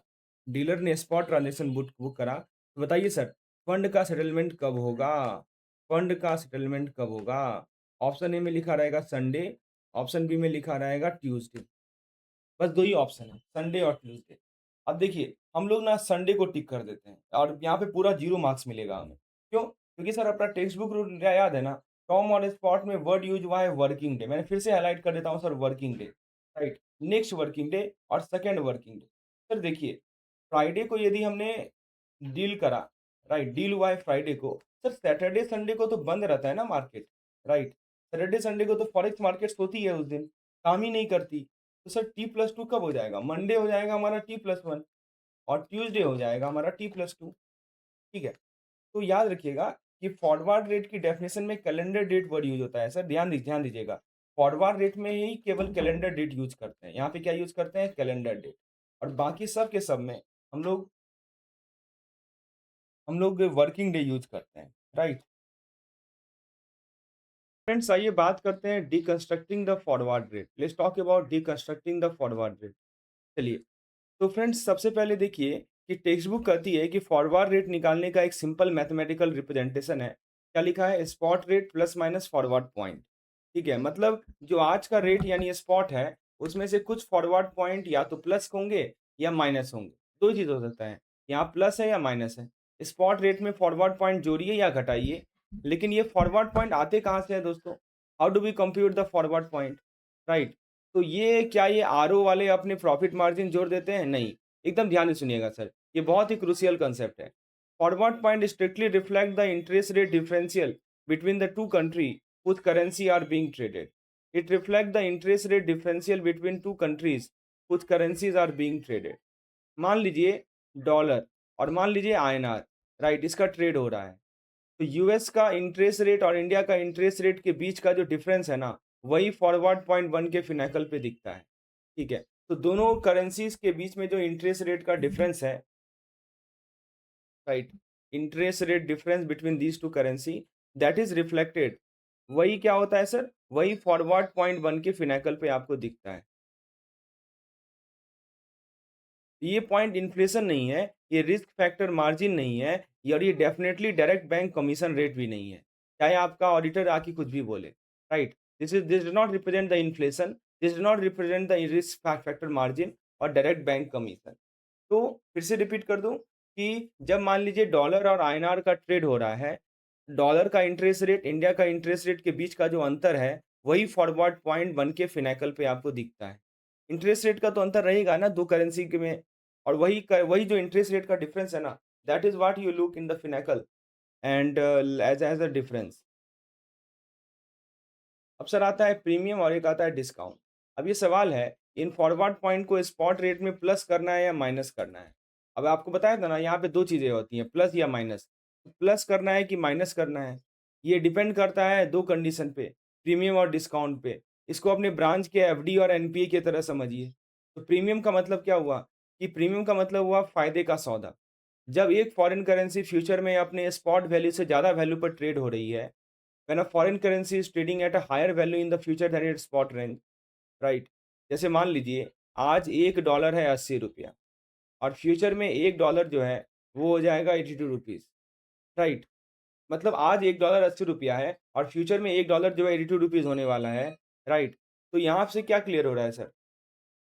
यहाँ पे रूल करता है add the premium to both the spot buying rate and spot selling rate, right? ये बेस्ट एग्जांपल है प्रीमियम का। आज देख रहे हैं ना, फॉरेन करेंसी हायर वैल्यू में ट्रेड कर रहा है फ्यूचर में, स्पॉट वैल्यू से। 82 हो गया है, पहले 80 ही था। इसको बोलते हैं प्रीमियम। अब इसे डील कैसे करें? तो जो भी आपका स्पॉट बाइंग रेट है, जो भी स्पॉट सेलिंग रेट है, दोनों में प्रीमियम को जोड़ें। तो देखिए, स्पॉट बाइंग रेट में प्रीमियम जोड़ेंगे तो फॉरवर्ड बाइंग रेट मिलेगा। स्पॉट सेलिंग रेट में प्रीमियम जोड़ेंगे तो फॉरवर्ड सेलिंग रेट मिलेगा, राइट? तो ये तरीके से निकलता है। अच्छा, डिस्काउंट का क्या नियम है? घाटे का सौदा इसको बोलते हैं। जब फॉरेन करेंसी फ्यूचर में अपने स्पॉट वैल्यू से कम वैल्यू पे ट्रेड हो रहा है, सस्ती हो रही है, इसको डिस्काउंट बोलते हैं। लिखा है ना, when foreign currency is trading at a lower value in the future than it spot value, then this is called discount. Rule क्या कहता है? Subtract the discount from both the spot buying rate and spot selling rate, right? तो क्या लिखा है कि forward buying rate is equal to spot buying rate minus discount. उसी तरह spot selling rate minus discount, ये होता है हमारा डिस्काउंट का रूल। अब सर देखिए, ये एकदम ब्रांच मैनेजर और डिप्टी मैनेजर की तरह है। इसको बोलते हैं हम लोग see saw effect. Cross currency relationship में अगर मान लीजिए करेंसी ए प्रीमियम पे, if suppose currency A is at premium against the currency B, तो automatically mathematically dictate that currency B is at a discount against currency A. तो currency A B के respect में premium पे है, तो हम कह सकते हैं कि बी जो है ए के रेस्पेक्ट में क्या है, डिस्काउंट पे है। एक ऊपर जाएगा तो दूसरा नीचे आएगा, इसी को तो बोलते हैं सर सी सॉ इफेक्ट। क्लियर है? अब सर देखिए, यहाँ पे ब्रेन जुगाड़ है। सेटलमेंट टाइमलाइन के लिए याद रखिए CTS 012। कैश मतलब 0 डेज, 0 डे डिले। टॉम मतलब 1 डे डिले। और सर ये डिले वाला याद रखिएगा, वर्क। तो फ्रेंड्स CTS याद रखेंगे, cash 0 day delay, Tom 1 day delay, spot 2 day delay, right? चलिए, और सर फॉरवर्ड रेट कब होगा? तो फॉरवर्ड रेट कोई भी ट्रांजेक्शन जो कि T+3 या ऑनवर्ड सेटल होता है, वो फॉरवर्ड ट्रांजेक्शन होता है। और दोस्तों दूसरा जो ट्रैप है, वो है अपना हमारा याद रखने का, वो है कि प्रीमियम में ऐड करेंगे, डिस्काउंट में डिडक्ट करेंगे। डी से डिस्काउंट, डी से डिडक्ट। अब सर यहाँ पे देखिए, एक कंसेप्चुअल ट्रैप है आपके सामने। ये मैंने बताया था, what does the forward point in the forward exchange represent? आपसे पूछेंगे वो लोग कि बताइए फॉरवर्ड पॉइंट जो होता है वो क्या रिप्रेजेंट करता है? और ऑप्शन में बड़े-बड़े फैंसी टर्म दे देंगे डिस्ट्रैक्शन के लिए, जैसे bank profit, commission margin, inflation differential या RBI security transaction margin. Sir याद रखिएगा, आरबीआई देख के नहीं पिघलना है। जैसे ही क्वेश्चन पढ़िए, तुरंत का तुरंत इंटरेस्ट रेट डिफरेंशियल सेलेक्ट कीजिए। सीधा क्या सेलेक्ट करना है हमें? Interest rate differential, right? Forward point purely क्या होता है सर? मैथमेटिकल मैनिफेस्टेशन है, interest variation between the two relative economy. कोई कमीशन नहीं, कोई इन्फ्लेशन नहीं। और सर ट्रैप नंबर 2 देखिए, जो मैंने आपको पहले ही बताया है कि वो कह रहा है कि वो स्टेटमेंट देंगे कि a complex scenario where a transaction is finalised on Monday, settlement happen on Wednesday and what rate classification apply, right? अब सर यहाँ पे लोग फॉरवर्ड लगा देते हैं, जो कि डेट तो फ्यूचर में है, लेकिन अपना CTS रूल लगाइए। ट्यूसडे हो गया T+1 यानी टॉम, वेडनेसडे हो गया T+2 यानी स्पॉट। तो स्पॉट रेट ट्रांजैक्शन है। पहला सवाल sir, a corporate client approaches your branch to buy euros, right? And the settlement is mutually agreed to takes place on the second working day from the date of the contract. What exchange rate category apply to this deal? तो आपको अभी आपको क्या बताया था sir? CTS 012 बोला था ना, CTS 012, राइट? तो रूल याद कीजिए। तो सेटलमेंट जो है सेकंड वर्किंग डे पे हो रहा है, मतलब T+2 पे हो रहा है। क्वेश्चन में लिखा है settlement on the second working day T+2, यानी ये स्पॉट रेट होगा। फिर sir under a direct exchange rate quotation, if the forward currency is quoted at a discount for 3 month forward value date, how are forward buying and selling derive, right? तो क्या करना है कि foreign currency को quote किया जा रहा है at discount for 3 month forward value date. तो ऑप्शन ए कह रहा है कि discount point are added, discount point are subtracted, discount point are added to both the spot buying rate and selling rate, discount point are ignored. सही जवाब है sir कि discount पे कोट कर रहे हैं ना, तो डिस्काउंट पॉइंट को सब्ट्रैक्ट करते हैं दोनों से, स्पॉट बाइंग से भी और स्पॉट सेलिंग से भी। अभी आपको बताया था, प्रीमियम को ऐड करेंगे, डिस्काउंट को सब्ट्रैक्ट करेंगे। चलिए, अब दोस्तों आते हैं forward point and interest rate arbitrage पे।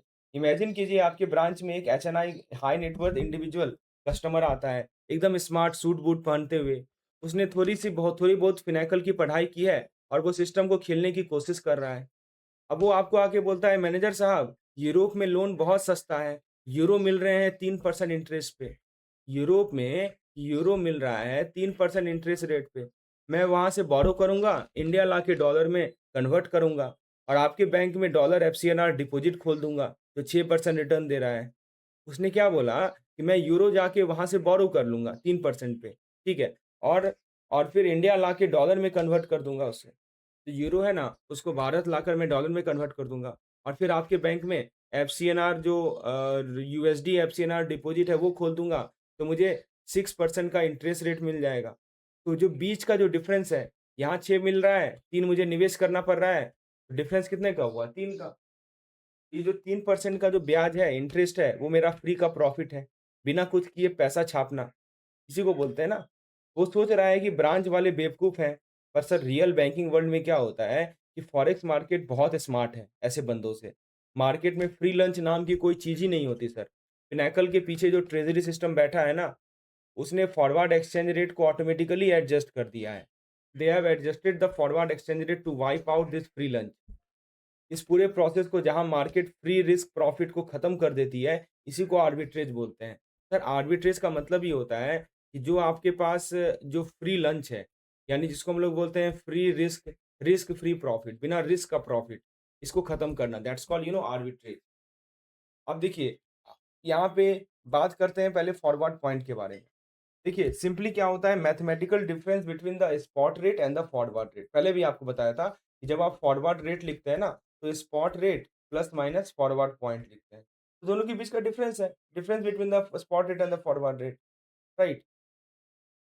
जैसे मान लीजिए एंड ऑफ द डे पे आपके कैश ड्रॉर में और आपके सिस्टम बैलेंस में जो डिफरेंस आता है ना, बस वही चीज़ है। तो स्पॉट मान लीजिए 1.2180 है, फॉरवर्ड 1.2330 है, तो डिफरेंस कितना हो गया? 150 फॉरवर्ड पॉइंट हो गया, ठीक है। अब सर देखिए फॉरवर्ड पे पॉइंट के 3 पिलर्स होते हैं, राइट? फॉरवर्ड पॉइंट हवा में से नहीं आते, इनके 3 थंब है सर। इनको याद रखने के लिए अपना सिम कार्ड याद रखिए। क्या याद रखिए? सिम। अब बोलिएगा सिम क्या है? एस से होता है सर सप्लाई एंड डिमांड, मतलब specifically for the currency on that future settlement date. I से क्या होता है सर? आई से होता है इंटरेस्ट रेट डिफरेंशियल, मतलब the gap between the interest rate of two country. दो देश के बीच में इंटरेस्ट रेट का गैप इंटरेस्ट रेट डिफरेंशियल कहलाता है। जैसे मान लीजिए एक तरफ इंडिया है और एक तरफ यूएस है, इसके बीच में इंटरेस्ट रेट का gap is called interest rate differential. और एम से होता है सर मार्केट व्यू, यानी expectation regarding the future interest rate and the foreign exchange rate development. तो सर याद रखिए अगर देश के अंदर कैपिटल फ्लो पे कोई कंट्रोल नहीं है, खुली छूट है, तो उन तीनों में से जो सिम है ना, सिम आपको बताया ना supply and demand, interest rate differential, market view. अगर मान लीजिए देश के अंदर खुली छूट है, कोई रिस्ट्रिक्शन नहीं है कैपिटल फ्लो पे, right?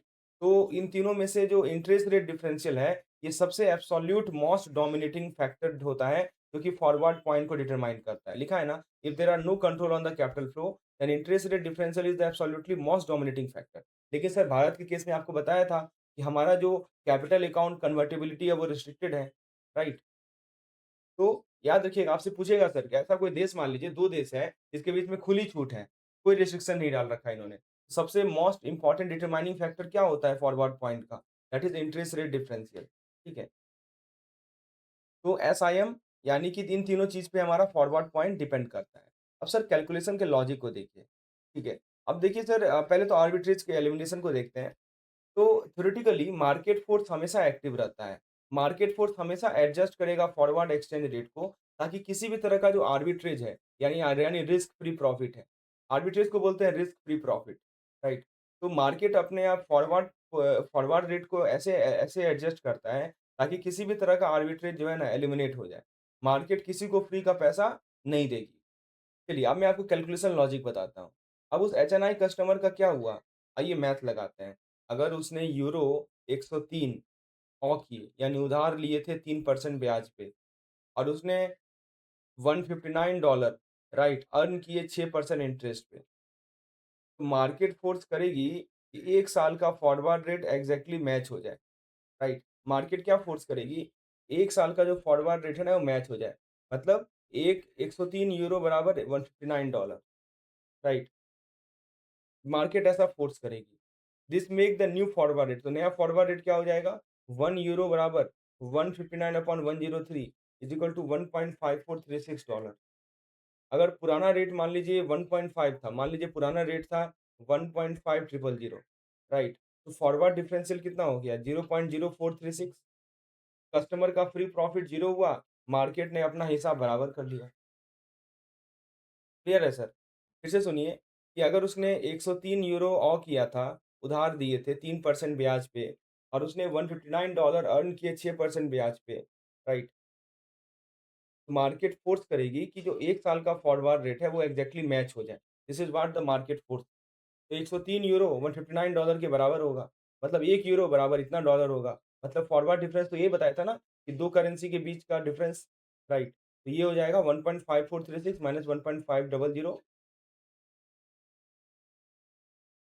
That will be 0.0436।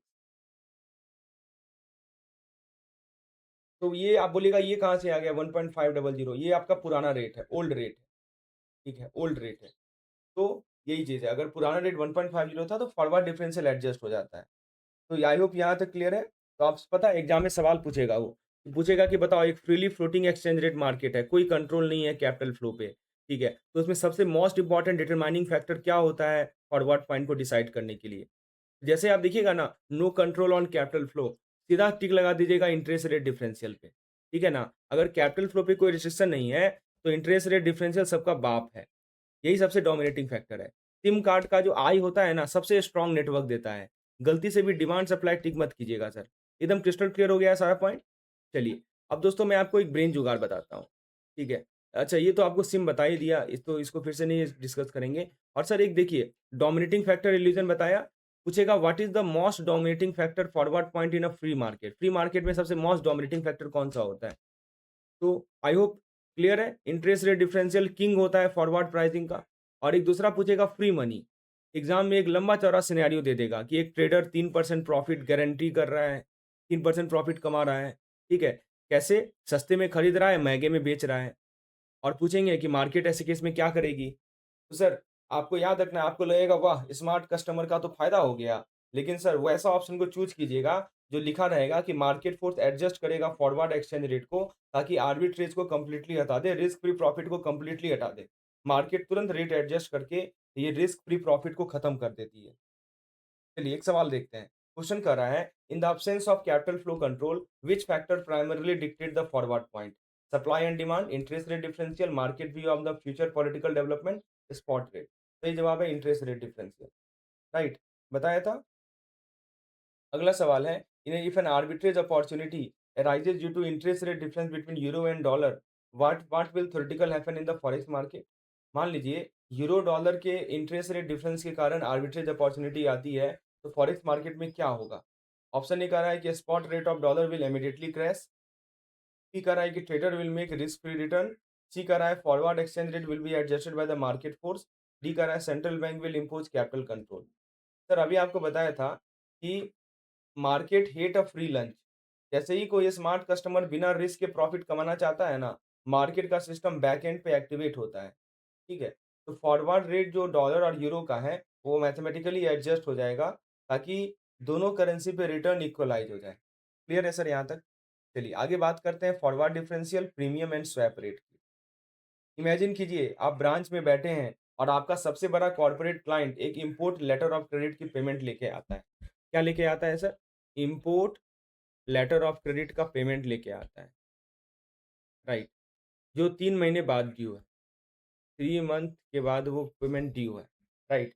Client बोलता है मैनेजर साहब 3 महीने बाद का रेट आज ही लॉक कर दो ना। वो बोलता है कि 3 महीने बाद का रेट ना आज ही लॉक कर दो। अब आप अपने रीजनल बैक ऑफिस को फॉरेक्स डीलर को कॉल लगाते हैं।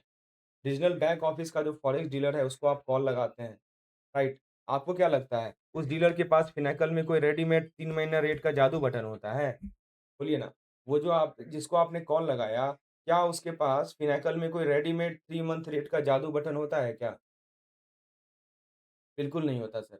वो डीलर क्या करता है, वो फिनैकल स्क्रीन से आज का स्पॉट रेट उठाता है और उसको एडजस्ट करता है फॉरवर्ड डिफरेंशियल के माध्यम से, राइट? वो उसने क्या किया कि उसने आज का स्पॉट रेट उठाया, उसको उसे एडजस्ट किया, राइट? किसके माध्यम से? फॉरवर्ड डिफरेंशियल के माध्यम से, यानी स्वैप रेट के माध्यम से, राइट? और वो देखता है कि डॉलर फ्यूचर में एक्सपेंसिव हो रहा है, प्रीमियम पे है या सस्ता हो रहा है।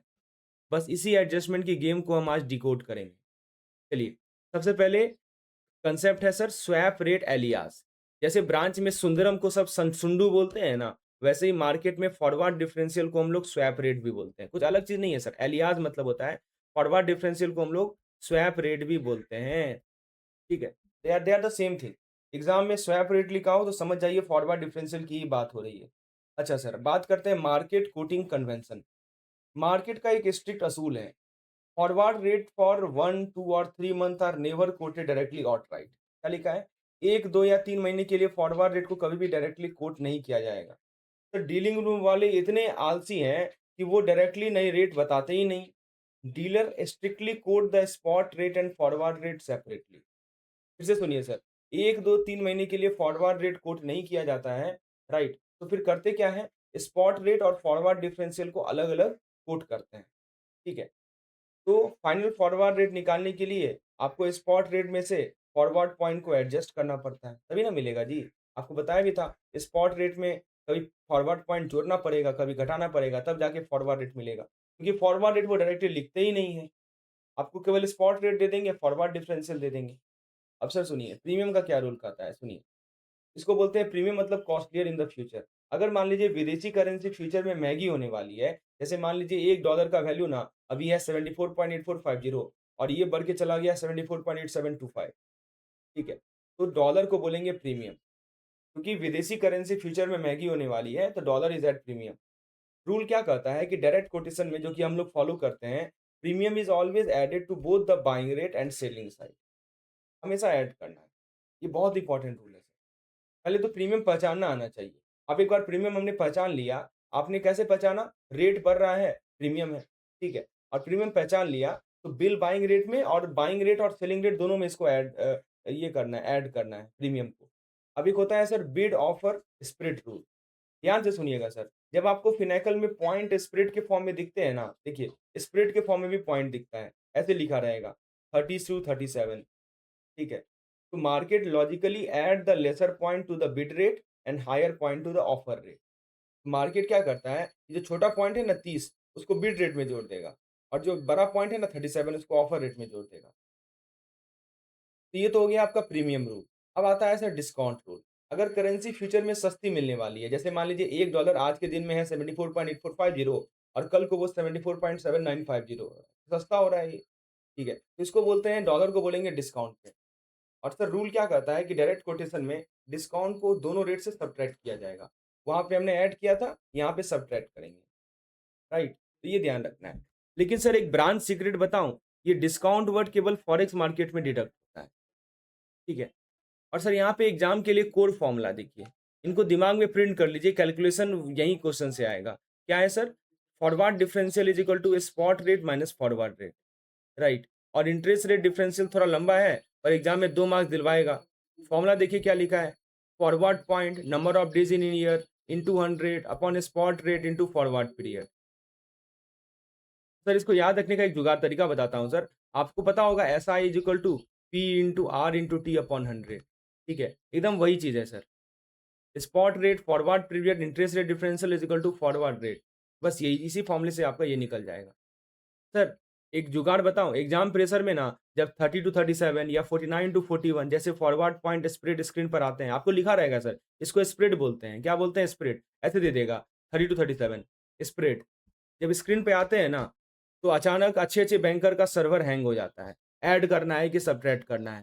तो सर इस टेंशन को जब 30 टू 37 या 49 टू 41 जैसे फॉरवर्ड पॉइंट स्प्रेड स्क्रीन पर आते हैं ना, तो फ्रेंड्स इसको टेंशन को खत्म करने के लिए एक देसी राइम अपने दिमाग में फेविकॉल से चिपका लीजिए। वो क्या है? छोटा से बड़ा प्रीमियम खरा। मतलब अगर पहला नंबर छोटा है, जैसे मान लीजिए हम लिखते हैं 30 टू 37, पहला नंबर छोटा है, राइट? और दूसरा नंबर बड़ा है, तो इसको बोलते हैं ascending order, right? This is called the ascending order. Ascending और असेंडिंग ट्रेंड है, इसको प्रीमियम बोलते हैं। क्या बोलते हैं सर इसको? प्रीमियम। सीधा ऐड कर दीजिए, ठीक है? तो छोटा से बड़ा प्रीमियम खरा यानी ऐड, और बड़ा से छोटा डिस्काउंट का घाटा, राइट? तो बड़ा से छोटा यानी पहला नंबर बड़ा हो, जैसे मान लीजिए पहला नंबर है 49, दूसरा नंबर है 41, ये डिसेंडिंग है, घट रहा है, ठीक है? तो ये डिस्काउंट की घटती हुई वैल्यू है, इसको तुरंत सब्ट्रैक्ट कर दीजिए, ठीक है? तो छोटा से बड़ा ऐड करो, बड़ा से छोटा सब्ट्रैक्ट करो। क्लियर है?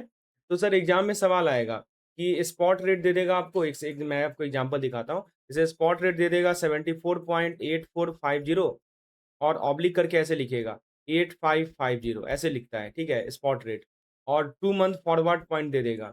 2 मंथ फॉरवर्ड पॉइंट जो है, वो ऐसा है 30 टू 37 पूछेगा बताओ फॉरवर्ड बिड रेट क्या होगा? देखिए, हम लोग गलती क्या करते हैं ना कि वो देखेंगे बिड, बिड मतलब जो पहले होता है और गलती से उसमें बड़ा वाला नंबर जोड़ देंगे। सर देखिए, अगर आपका जो बिड ऑफर स्प्रेड रूल याद रखिएगा, बैंक हमेशा कस्टमर को सस्ते में खरीदता है और महँगे में बेचता है, अपने मार्जिन रखने के लिए। इसीलिए हमेशा लेसर पॉइंट को ही पहला वाला यानी बिड रेट में ऐड करना है। देखिए, बिड रेट निकालना है ना, तो लेसर पॉइंट इसमें कौन-सा लेसर पॉइंट है 30 ठीक है? तो 30 को ही बिड रेट में ऐड करना है और हायर पॉइंट को दूसरे वाले यानी कि ऑफर रेट में ऐड करना है, ठीक है? क्योंकि सस्ते में खरीदना है ना बैंक को, इसीलिए वो बिड रेट ही लेगा, ठीक है? तो बिड रेट जो यहाँ पे जो बाइंग रेट होता है, ये सेलिंग रेट होता है। 74.8450 बाइंग रेट है और 74.8550 हमारा सेलिंग रेट है, ठीक है? तो लेसर पॉइंट को ही पहले वाले यानी बिड रेट में ऐड करना है, हायर पॉइंट को दूसरे वाले यानी ऑफर रेट में ऐड करना है। छोटा नंबर छोटे रेट के पास, बड़ा नंबर बड़े रेट के पास जाएगा। ओके। अब सर यहाँ पे देखिए एक ट्रैप है, वो है आउटराइट पहला ट्रैप क्या लिखा है इन्होंने आउटराइट रेट बेट। वो एग्ज़ाम में पूछेगा how are 3 month forward rate quoted in the foreign exchange market. लेकिन सर हम लोग सोचेंगे कि हाँ यार अब देखिए वो आपको ना ऑप्शन देगा पहला ऑप्शन देगा directly as an outright 3 month figure, right? लेकिन सर अब याद रखिएगा कि स्पॉट रेट और फॉरवर्ड डिफरेंशियल हमेशा सेपरेटली कोट होता है। Right spot rate and forward differential are always quoted separately जैसे ब्रांच में बेसिक पे और डीए अलग अलग बताया जाता है ना वैसे ही फॉरेक्स मार्केट में दोनों अलग अलग कोट होता है फिर से एक गेम होता है इसको सिनोनिम गेम बोलते हैं वो पूछेगा बताओ फॉरवर्ड डिफरेंशियल का सिनोनिम क्या है सीधा टिक कर दीजिएगा स्वैप रेट ठीक है जैसे ब्रांच में हम एनपीए को नॉन परफॉर्मिंग एसेट भी बोलते हैं ना वैसे ही ये स्वैप रेट और फॉरवर्ड डिफरेंशियल एक ही चीज है अब देखिए सर एक सवाल है स्पॉट इंटर बैंक रेट दिया हुआ है 74.8450 3 मंथ फॉरवर्ड रेट दिया हुआ है 74.7950 इनमें से कौन सा कथन सही है पहला ऑप्शन कह रहा है कि डॉलर प्रीमियम में है दूसरा कह रहा है कि फॉरवर्ड डिफरेंशियल को स्पॉट रेट में ऐड किया जाएगा तीसरा कह रहा है कि डॉलर डिस्काउंट में है चौथा ऑप्शन कह रहा है कि डॉलर की जो है स्पॉट रेट के बराबर है राइट ऐसे करके चार ऑप्शन दिए गए हैं तो सर देखिए ध्यान से नंबर को पढ़िए क्योंकि फॉरवर्ड आप देखने से ही लग रहा है ना कि ये स्पॉट रेट ये है और फॉरवर्ड रेट ये है तो देखने से ही लग रहा है कि 74.7950 जो है 74.8450 से कम है राइट तो फॉरवर्ड जो है चीपर है तो आपको क्या करना पड़ेगा कम अमाउंट पे करना है रुपये के टर्म में सस्ता हो गया ना तो ये डिस्काउंट हो गया यहाँ पे इसका सही जवाब होगा option number see the dollar discount पे है सस्ता हो गया है पहले 8450 था अब 7950 है डिस्काउंट हो गया है सस्ता हो गया है अच्छा एक सवाल है क्वेश्चन नंबर 2 कह रहा है कि फॉरेक्स फॉरवर्ड में फॉरवर्ड पॉइंट को कोट किया गया है 15-18 तो डीलर कैसे एडजस्ट करे spot rate for a direct quote how should a dealer adjust the spot rate for a direct quote deduct 15 from the bid rate and deduct 18 from the offer rate add 15 to the bid rate 18 to the offer rate deduct 18 from the bid rate and deduct ऐसे करके चार option दिए गए हैं sir देखिए आपको मैंने अपना रूल याद है ना छोटा से बड़ा असेंडिंग ऑर्डर तो प्रीमियम खरा तो देखिए 15-18 से कम है तो ये प्रीमियम पे है तो हमेशा लेसर पॉइंट को बिड में ऐड करते हैं हायर पॉइंट को ऑफर में ऐड करते हैं याद रखिएगा तो 15 को ऐड कर देंगे बिड में और 18 को ऐड कर देंगे ऑफर में ठीक है सर चलिए अब मैं आपको समझाता हूँ spot rate versus forward rate imagine कीजिए आप फॉरेक्स डेस्क पर बैठे हैं आप अपने क्लाइंट को का जो इंपोर्ट लेटर ऑफ क्रेडिट है वो पेमेंट ऑथराइज कर रहे हैं जिसके 3 महीने के बाद डॉलर चाहिए जिसे 3 महीने बाद क्या चाहिए डॉलर पेमेंट चाहिए अब सर इम्पोर्ट है उसने कुछ सामान मंगाया है राइट तो पेमेंट तो करेगा ना वो 3 महीने बाद डॉलर पेमेंट करेगा उसे चाहिए 3 महीने बाद डॉलर अब आप अपना सिस्टम खोलते हैं, पिनैकल में फॉरेक्स स्क्रीन देखते हैं और वहाँ पे फॉरवर्ड पॉइंट लिख के आता है 3325 ऐसे करके फॉरवर्ड पॉइंट लिख के आता है। बस यहीं रुक जाइए। Just by using that just by seeing that the first number 33 is bigger than the second आप क्या देख रहे हैं? पहला नंबर जो है दूसरे से ज़्यादा है, देख नहीं रहे हैं? 33 और 25 लिख दिया है तो डिसेंडिंग ऑर्डर है। ठीक है? तो आपका फॉरेक्स डीलर तुरंत समझ जाता है ये देख के कि जो बेस करेंसी है वो डिस्काउंट पे है। ठीक है? तो ये इसका मतलब ये जो ग्रेटर देन और लेस देन वाला जो ट्रिक है ना, वो डिक्टेट करता है how the system calculate the final rate, जो आपके कस्टमर के सीसी अकाउंट से डेबिट होगा। अब सर इस लॉजिक को टेक्स्ट बुक की भाषा में तोड़ते हैं। पहला लिखा है sir look and tell rule for forward point. तो इसका मतलब क्या होता है कि स्क्रीन देखने से पहचानने का तरीका ये है कि यदि पहला फिगर छोटा हो दूसरे फिगर से, जैसे 15-18, पहला छोटा है दूसरा बड़ा है, इसको प्रीमियम बोल दीजिए। ठीक है? छोटा छोटा आगे, बड़ा पीछे, राइट? ये हो गया प्रीमियम। अच्छा, जब पहला फिगर ज़्यादा हो दूसरे फिगर से, राइट? तो उसको बोल दीजिए डिस्काउंट। जैसे हम लिखते हैं 26-20, राइट? तो बड़ा आगे, छोटा पीछे, तो ये डिस्काउंट हो गया। क्लियर है? चलिए, तो प्रीमियम मतलब क्या हुआ सर कि पहला कम मतलब असेंडिंग ऑर्डर प्रीमियम होता है, डिस्काउंट डिसेंडिंग ऑर्डर होता है। अब सर सुनिए एक और चीज़ बताता हूँ, डिस्काउंट डिडक्शन रूल।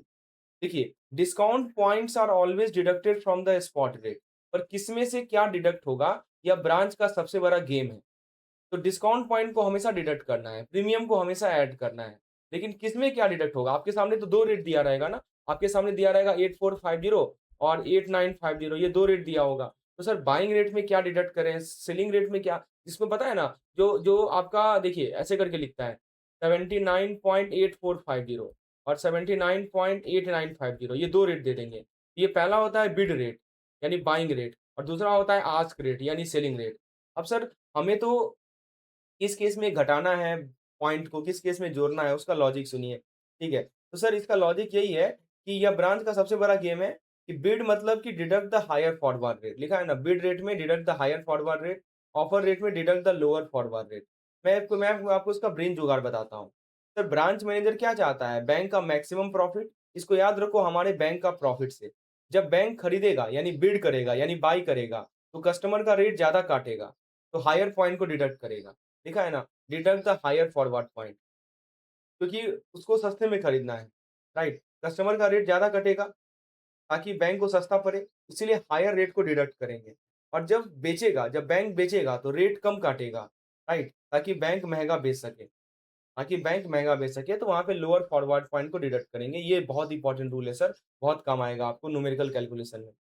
ठीक है? तो उल्टा चलता है सर, तभी तो बैंक कमाता है, समझ रहे हैं ना? तो जब यहाँ पे बिड रेट की बात आती है, तो हायर फॉरवर्ड पॉइंट को डिडक्ट कीजिए, यानी जो हायर है। जैसे यहाँ पे मान लीजिए इस पार्टिकुलर केस में 15-18 हमने लिखा है ना, तो 18 को भी डिडक्ट करेंगे, क्योंकि सस्ता खरीद सके और महँगा बेचना है, तो कम वाले को डिडक्ट करेंगे।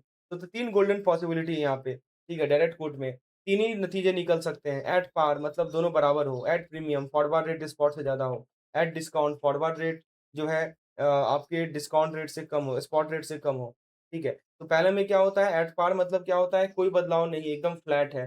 प्रीमियम मतलब क्या होता है, फ्यूचर में करेंसी महँगी होगी। डिस्काउंट मतलब क्या होता है, फ्यूचर में करेंसी सस्ती होगी। क्लियर है सर? इसको याद करने का एक जुगाड़ बताता हूँ, राइट? तो देखिए, अभी आपको बताया था ना कि जैसे ही हमारा डिस्काउंट आते ही स्पॉट रेट में पॉइंट को माइनस करना होता है, और फिनेकल स्क्रीन पर बैठकर सबसे बड़ा कन्फ्यूजन क्या होता है कि सर बिड में कौन-सा पॉइंट काटूँ, ऑफर में कौन-सा काटूँ? इस कन्फ्यूजन को परमानेंटली डिलीट करने के लिए तो एक सॉलिड ब्रेन जुगाड़ है। बैंकर की सबसे बीमारी क्या है? सोचिए, शाम के 5 बजे कैश मैच नहीं हो रहा या आरओ से एनपीए रिकवरी का प्रेशर आता है, तो आपको क्या होता है सर? आपका बीपी हाई होता है, ऑक्सीजन कम होता है, तो एचबीएलओ याद रखिए, high BP low oxygen, right? अब एचबी मतलब क्या हुआ कि high point from the bed, ठीक है? एचबी, एचबी, इसको एचबी बोलिए, एचबी, ठीक है? High point from the bed. और एल एलओ मतलब क्या हुआ? लो ऑक्सीजन, मतलब लो पॉइंट फ्रॉम द ऑफर। हमेशा ऑफर रेट में से लोअर नंबर को डिडक्ट करना है और हमेशा बिड रेट में से हायर नंबर को डिडक्ट करना है। क्लियर है सर? डिडक्ट करना है तो लॉजिक आपको समझ में आ रहा होगा, क्योंकि डिस्काउंट पे है तो डिडक्ट करना है, ठीक है? लेकिन किस रेट को डिडक्ट करना है, तो ये आपको अब अभी मैंने बता दिया। तो बड़ा से छोटा डिस्काउंट का घाटा, ये मैंने जैसे मान लीजिए कैसे लिख दिया है 25-20, ये देख के लग रहा है कि डि डि ये आपका डिस्काउंट वाला है। लेकिन सर सवाल ये उठता है कि जो हमारा हमें जो फॉरवर्ड रेट दिया हुआ है, वो इस तरह का स्पॉट रेट इस तरह का दिया हुआ है, हमें फॉरवर्ड रेट निकालना है, तो 25 लें या 20 लें, राइट? ये सबसे बड़ा सवाल है। तो देखिए बिड रेट में हायर हायर रेट डिडक्ट करना है, यानी 25 डिडक्ट करना है, और इस सेलिंग रेट में लोअर रेट को डिडक्ट करना है। क्लियर है सर? इसको एचबीएलओ रूल बोलते हैं। अब सर सुनिए, वो ना ट्रैप में आपको डालेंगे। वो क्या करेंगे कि पेपर सेटर ना आपको एक कोड देंगे कि फॉरवर्ड डिफरेंशियल देखो भाई ऐसा है, 3325 है, और आपसे पूछेंगे बताओ ऑफर रेट यानी सेलिंग रेट कितना होगा? तो हम लोग ना जल्दबाजी में क्या करते हैं कि एग्ज़ाम प्रेशर में ब्लाइंड होकर पहला नंबर सब्ट्रैक्ट कर देते हैं। सिर्फ़ इसीलिए वो क्योंकि वो पहले लिखा है नहीं सर, अपना लॉजिक लगाइए, एचबीएलओ रूल लगाइए। ऑफर रेट के लिए आपको क्या करना है? सब्ट्रैक्ट द लोअर नंबर, तो लोअर नंबर 25 है, इसे सब्ट्रैक्ट करना है, ठीक है? जो भी आपको स्पॉट रेट दिया हुआ है, उसमें से 25 को सब्ट्रैक्ट करेंगे तब जाके आपको फॉरवर्ड रेट मिलेगा। और सर पता है एग्ज़ाम में वो आपसे पूछेंगे बताओ भाई एट पार का डेफिनिशन क्या होता है? और ऑप्शन में ना बिट डालेंगे कि जहाँ पे डोमेस्टिक और फॉरेन इंटरेस्ट रेट बराबर है। सर नहीं, गलत है सर, इसको सिंपल रखिए। एट पार का इकोनॉमिक्स से कोई लेना-देना नहीं है। एट पार का मतलब कि हमारा spot rate equal to the forward rate, that is the meaning of at par. चलिए अब एक क्वेश्चन कर लेते हैं। सवाल कर रहा है कि इंटरबैंक मार्केट में 2 मंथ फॉरवर्ड जो यूरो डॉलर का दिया हुआ है वो कोटेशन ऐसा है। ये बेस करेंसी के बारे में क्या बता रहा है? Option A premium, option B discount, option C trading at par, option D interest rate differential is 0। Sir अभी आपको ये बताइए कि पहला फिगर आपको 26 दिया हुआ है, दूसरा फिगर 20 दिया हुआ है और सर बेस करेंसी ऑटोमेटिकली क्या है? डिस्काउंट पे है। देखने से ही लग रहा है कि बेस करेंसी डिस्काउंट पे है। डिसेंडिंग ऑर्डर है ना जी, तो डिस्काउंट होगा। सीधा बी पे टिक लगा दीजिए, बड़े से छोटा डिस्काउंट होता है। अब सर एक न्यूमेरिकल क्वेश्चन कीजिए, बहुत अच्छा सवाल है सर, इसमें आपको एकदम कंसेप्चुअल क्लैरिटी मिलेगी। स्पॉट रेट दिया हुआ है, 1 मंथ फॉरवर्ड पॉइंट दिया हुआ है, आपसे बिड रेट पूछा है। सर अपना एचबीएलओ रूल लगाइए, ठीक है? तो बिड रेट के लिए हमें कौन-सा रेट लेंगे? 1.2180, तो स्पॉट जो रेट लेंगे वो लेंगे 1.2180 लेंगे, ठीक है? सस्ते में खरीदना है बैंक को और इसमें क्या बताया था? इसमें से जो अब चूँकि ये देखने से लग रहा है कि ये डिस्काउंट पे है, सब्ट्रैक्ट करना है। तो 24 लेके 19 लें, तो एचबी एचबी मतलब क्या होता है सर? हायर लेना है बिड में, राइट? तो हायर कौन-सा है? 24 है। तो इसमें से एक काम कीजिए ना आप, इसमें से 0.0024 सब्ट्रैक्ट कर दीजिए। अब सर यही तो सीखना होता है सर। अब बोलिएगा कि 0.0024 क्यों किया? क्योंकि सर डेसिमल के बाद 4 डिजिट है ना? तो इसीलिए हमको भी इस डेसिमल के बाद 4 डिजिट तक ले जाना पड़ेगा, इसीलिए किया। सब्ट्रैक्ट कर दीजिए, ठीक है? 1.2180 में से 0.0024 सब्ट्रैक्ट कीजिए, 1.2156 आएगा, राइट? यानी कि ऑप्शन नंबर ए करेक्ट होगा।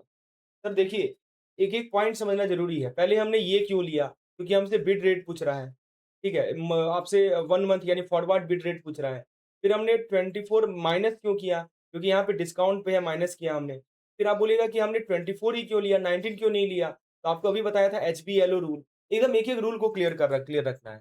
तो फ्रेंड्स आई होप ये इतना ही आपने समझ लिया ना, मोर दैन सफिशिएंट है। अब आप इस पे क्विज़ेज़ अटेम्प्ट करें, एकदम कंसेप्चुअल क्लैरिटी मिलेगी। मिलते हैं नेक्स्ट वीडियो में। धन्यवाद।